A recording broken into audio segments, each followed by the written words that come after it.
നമസ്കാരം, welcome to Global Talks with Arun.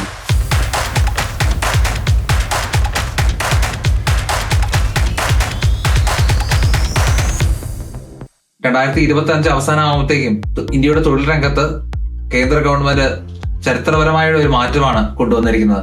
നിലവിലുണ്ടായിരുന്ന 29 labour കോഡുകളെ 4 consolidate ചെയ്തു. ഇതിലൂടെ കേന്ദ്ര ഗവൺമെന്റ് മെയിനായിട്ട് ലക്ഷ്യം വെക്കുന്ന കാര്യം ഫോറിൻ ഡയറക്ട് ഇൻവെസ്റ്റ്മെന്റ് ആണ്. മാത്രമല്ല തൊഴിലാളികളുടെ സുരക്ഷയും അല്ലെങ്കിൽ സാമൂഹ്യ സുരക്ഷയും ഉറപ്പുവരുത്താൻ ശ്രമിക്കുന്നു. ഈ വീഡിയോയിലൂടെ നമ്മൾ പ്രധാനമായിട്ടും ഡിസ്കസ് ചെയ്യുന്നത് എന്തൊക്കെ ബെനിഫിറ്റ്സ് ആണ് ഇന്ത്യക്ക് ഇതിലൂടെ ഉണ്ടാകാൻ പോകുന്നത്, അതുപോലെ തന്നെ എന്താണ് കേന്ദ്ര ഗവൺമെന്റ് ഇതിലൂടെ ലക്ഷ്യം വെക്കുന്നത്, മാത്രമല്ല ഈ പ്രധാനപ്പെട്ട ഈ 4 കോഡുകൾ ഏതൊക്കെയാണ് തുടങ്ങിയ കാര്യങ്ങൾ നമ്മൾ ഇന്ന് ചർച്ച ചെയ്യുന്നു. ആ തൊഴിലാളികൾക്ക് മിനിമം വേജസ് ഉറപ്പുവരുത്താൻ ശ്രമിക്കുന്നതിനോടൊപ്പം തൊഴിലിടങ്ങളെ അല്ലെങ്കിൽ തൊഴിൽ മേഖലയുടെ ഫോർമലൈസേഷനും ഗവൺമെന്റ് ഇതുകൊണ്ട് ഉദ്ദേശിക്കുന്നുണ്ട്. മാത്രമല്ല ഫോറിൻ ഡയറക്ട് ഇൻവെസ്റ്റ്മെന്റ്സ് ഗവൺമെന്റ് ഇതിലൂടെ എക്സ്പെക്ട് ചെയ്യുന്നുണ്ട്. ആദ്യമായിട്ട് ഗവൺമെന്റ് കൊണ്ടുവന്ന 4 ലേബർ കോഡ്സുകൾ ഏതാണെന്ന് നമുക്ക് പരിശോധിക്കാം. ആദ്യത്തെയാണ് ലേബർ കോഡ് ഓൺ വേജസ്. ഇതിലൂടെ എല്ലാ തൊഴിലാളികൾക്കും മിനിമം വേജസ് ഉറപ്പാക്കുന്നു. ഇന്ത്യയുടെ ചരിത്രത്തിൽ ആദ്യമായിട്ടാണ് എല്ലാ തൊഴിലാളി വർഗത്തിനും ഈ ഒരു മിനിമം വേജസ് ഉറപ്പുവരുത്താൻ ഒരു ഗവൺമെന്റ് ശ്രമിക്കുന്നത്. മാത്രമല്ല കമ്പനീസിന്റെ കംപ്ലയൻസ് കുറച്ചുകൂടി എളുപ്പമാക്കുന്നുണ്ട്. അതിനർത്ഥം ഒരു കമ്പനിക്ക് നമ്മുടെ ഇന്ത്യയിൽ രജിസ്ട്രേഷൻ ചെയ്യണമെങ്കിൽ അല്ലെങ്കിൽ റിന്യൂവൽ ചെയ്യണമെങ്കിൽ അല്ലെങ്കിൽ ഓൺലൈൻ ഫയലിംഗ് ചെയ്യണമെങ്കിൽ ഇനി മുതൽ കുറച്ചുകൂടി എളുപ്പമായിട്ടുള്ള ഒരു പ്രോസസ് ആയിരിക്കും ഗവൺമെന്റ് ഇൻകോർപ്പറേറ്റ് ചെയ്യാൻ ഉദ്ദേശിക്കുന്നത്. ഏറ്റവും എടുത്തു പറയേണ്ട ഒരു കാര്യം, ശമ്പള വിവേചനം ഒഴിവാക്കാനുള്ള ഒരു സംവരണത്തെ പറ്റിയിട്ടാണ് ഗവൺമെന്റ് ഇതിലൂടെ ഉദ്ദേശിക്കുന്ന മറ്റൊരു പ്രധാനപ്പെട്ട കാര്യം. സ്ത്രീകൾ, ട്രാൻസ്ജെൻഡേഴ്സ് എന്നിവർക്ക് പുരുഷന്മാരോടൊപ്പമോ അല്ലെങ്കിൽ അധികമോ സാലറി ലഭിക്കുന്നതിന് ആവശ്യമായിട്ടുള്ള ഒരു നിയമ നടപടികൾ ഗവൺമെന്റ് ഇതിലൂടെ ഉദ്ദേശിക്കുന്നുണ്ട്. ജോലി ചെയ്യുമ്പോൾ നിയമനം, ശമ്പള പരിപാലന രേഖ എന്നിവ എല്ലാ തൊഴിലാളികൾക്കും ബാധകമാക്കണം എന്നുള്ളതാണ് കോഡ് ഓൺ വേജസിൽ തന്നെ വരുന്ന മറ്റൊരു പ്രധാനപ്പെട്ട കാര്യം. കേന്ദ്ര ഗവൺമെന്റ് പുതിയതായിട്ട് കൊണ്ടുവന്ന അടുത്ത പ്രധാനപ്പെട്ട കോഡാണ് industrial relations code. Trade union അംഗത്വം കുറയ്ക്കുകയാണ് അതിനകത്ത് പ്രധാനപ്പെട്ട ഒരു കാര്യം. 10% ജീവനക്കാരോ 100 ആളുകളോ ഒരു സംരംഭത്തിൽ ഉണ്ടെങ്കിൽ ആ സംരംഭത്തിന് ട്രേഡ് യൂണിയൻ തുടങ്ങാൻ ഇതിലൂടെ സാധിക്കും. മാത്രമല്ല സമരം ചെയ്യാനുള്ള അവകാശം വളരെ കൃത്യമായിട്ട് കേന്ദ്ര ഗവൺമെന്റ് ഈ ഒരു കോഡിലൂടെ പറയുന്നുണ്ട്. പക്ഷേ 14 ദിവസത്തെ നോട്ടീസ് പീരീഡ് ഒരു സമരം ചെയ്യുന്നതിന് മുന്നേ വേണം എന്നുള്ള ഒരു നിബന്ധന തികച്ചും വിചിത്രമായിട്ട് പല വിദഗ്ധരും ചൂണ്ടിക്കാണിക്കുന്നു. കോഡ് ഓൺ സോഷ്യൽ സെക്യൂരിറ്റി ആണ് അടുത്തതായിട്ട് നമ്മൾ ഡിസ്കസ് ചെയ്യാൻ പോകുന്നത്. ഒരുപാട് ആളുകൾ ഡെലിവറി ജോബ്സ് ഒക്കെ ചെയ്യുന്നുണ്ട്. അതിനെ ജിഗ് എക്കണോമി എന്നാണ് പറയുന്നത്.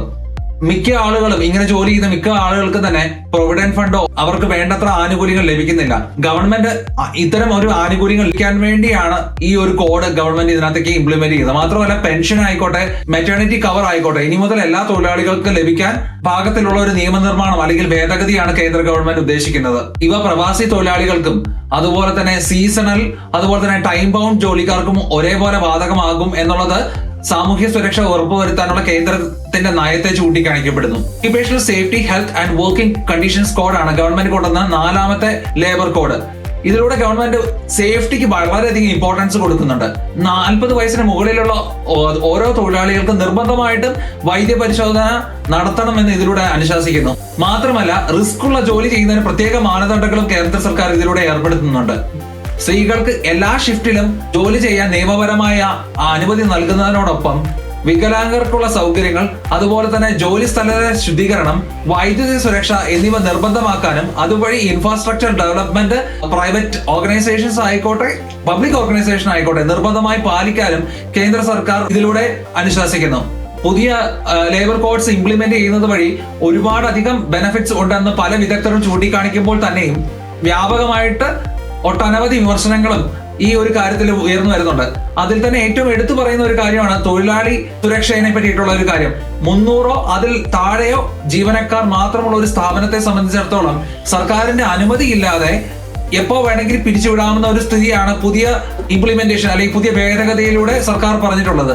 അതുകൊണ്ട് തന്നെ ഇത് ഒരുപാട് തൊഴിലാളികളെ സംബന്ധിച്ചിടത്തോളം ആശങ്ക ജനിപ്പിക്കുന്ന ഒരു കാര്യം തന്നെയാണ്. മാത്രമല്ല ഒരു പ്രൊട്ടസ്റ്റ് ചെയ്യണമെങ്കിൽ 14 ദിവസം മുന്നേ അറിയിക്കണം എന്നുള്ള ഒരു സ്റ്റേറ്റ്മെന്റ് അത് വളരെ വിചിത്രമായിട്ടാണ് പല വിദഗ്ധരും ചൂണ്ടിക്കാണിക്കുന്നത്. അതും ഒരു വിമർശനത്തിന് കാരണമായിട്ടുണ്ട്. കാരണം പെട്ടെന്നുള്ള ഒരു പ്രതിഷേധം ഒരു തൊഴിലാളി യൂണിയനുകൾക്കോ അല്ലെങ്കിൽ സംഘടനയ്ക്കോ നടത്താൻ പറ്റില്ല. മറ്റൊരു പ്രധാനപ്പെട്ട വിമർശനം എന്ന് പറയുന്നത് ഗവൺമെന്റ് പുതിയതായിട്ട് ഇംപ്ലിമെന്റ് ചെയ്ത occupational safety, health and working conditions കോഡിനകത്ത് കൃഷിയെ ഉൾപ്പെടുത്താത്തതാണ്.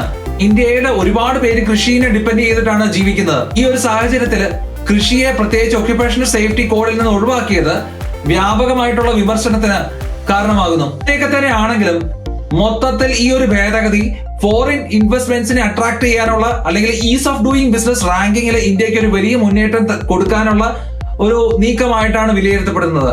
ഈ സാഹചര്യത്തിൽ നിങ്ങളുടെ അഭിപ്രായങ്ങൾ എന്താണ്? കമന്റ് ബോക്സിൽ കമന്റ് ചെയ്യൂ, ലൈക്ക് ചെയ്യുക, ഷെയർ ചെയ്യുക, സബ്സ്ക്രൈബ് ചെയ്യുക. Thank you so much for watching.